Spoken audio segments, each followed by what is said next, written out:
Hola, buen día, estimados estudiantes. Vamos a aclarar un poquito un tema sobre sales hidratadas.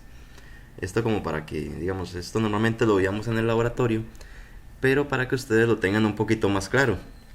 Entonces vamos a dar una pequeña, así muy resumida explicación de lo que son las sales hidratadas, de cómo se conforman, de qué es lo que sucede cuando hay una sal hidratada, de su nomenclatura y de algunos detallillos ahí que vamos a ir viendo poco a poco.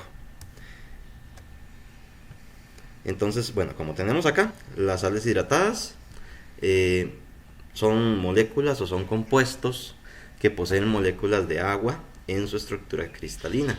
Para ellos poder formar ese sólido, tienen componentes de agua, digamos, alrededor de su estructura.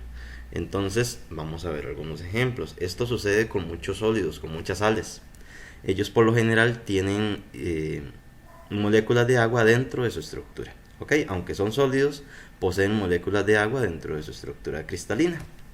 El nombre que se le da o la nomenclatura que vamos a utilizar, por lo general se da la nomenclatura del compuesto común y corriente, por ejemplo en este que tenemos acá, el sulfato de sodio, que ya nosotros lo conocemos. Ahí disculpen porque este 7 no debería estar como índice, tiene que estar como número normal, como en el caso del cloruro de hierro 3. Pero observen que cuando tenemos, por ejemplo, el sulfato de sodio y esa molécula está hidratada, en este caso tiene 7 moléculas de agua dentro de su estructura cristalina, tenemos que agregar, como dice por acá, el prefijo, ya sea mono, di, tri, tetra, penta, hexa, ex, hepta y así sucesivamente.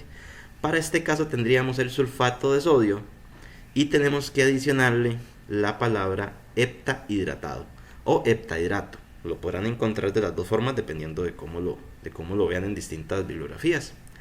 Otro ejemplo por acá es el cloruro de hierro 3.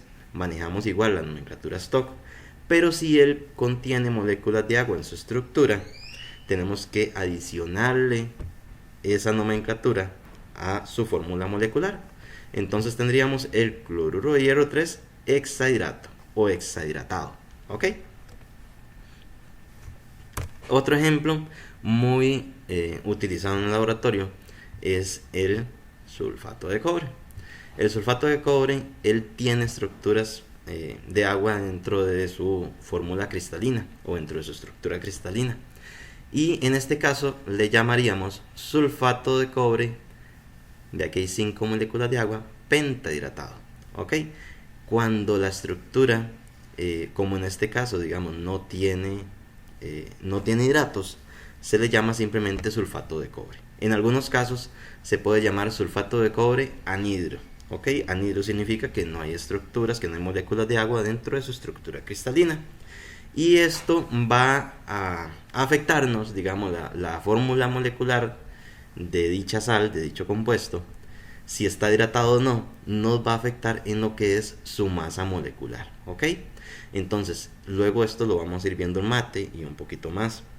Pero cuando ustedes tengan que sacar la fórmula molecular, que es la suma de los átomos de cada uno de los elementos que forma esa estructura o ese compuesto, eh, cuando tenemos una sal, digamos, hidratada, como en el caso del sulfato de cobre, tenemos que tomar en consideración la suma de esas aguas para dar el resultado, digamos, de la masa molar. Entonces vean, por ejemplo, si yo tengo el sulfato de cobre anhidro o el sulfato de cobre sencillo, digamos normal, la masa molecular sería 159,56. Pero si yo tengo el mismo sulfato de cobre pentahidratado, tengo que sumarle esas 5 moléculas de agua. ¿De acuerdo? Entonces en este caso estaría dándonos el 249,68 gramos sobre mol, que es el indicativo de la masa molar de la estructura del sulfato de cobre pentahidratado. Ok, entonces tenemos que tomar en cuenta estas moléculas de agua cuando voy a sacar la masa molar de algún compuesto. Y aquí tengo nada más otro par de ejemplitos para que ustedes lo vean.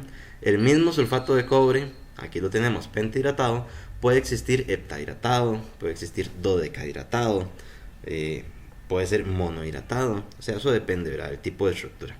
Pero recuerden, esto es muy sencillo, simplemente a la nomenclatura adicionarle la cantidad de moléculas de agua, y cuando tengan que sacar la masa molecular, tomar en cuenta también esas moléculas de agua. Bueno, muchachos, espero les haya servido. Fue algo muy, muy rápido, muy sencillo, pero como para que hubiese una aclaración ahí por aquello de que tuviesen alguna duda por acá. Me despido y espero vernos pronto. Hasta luego.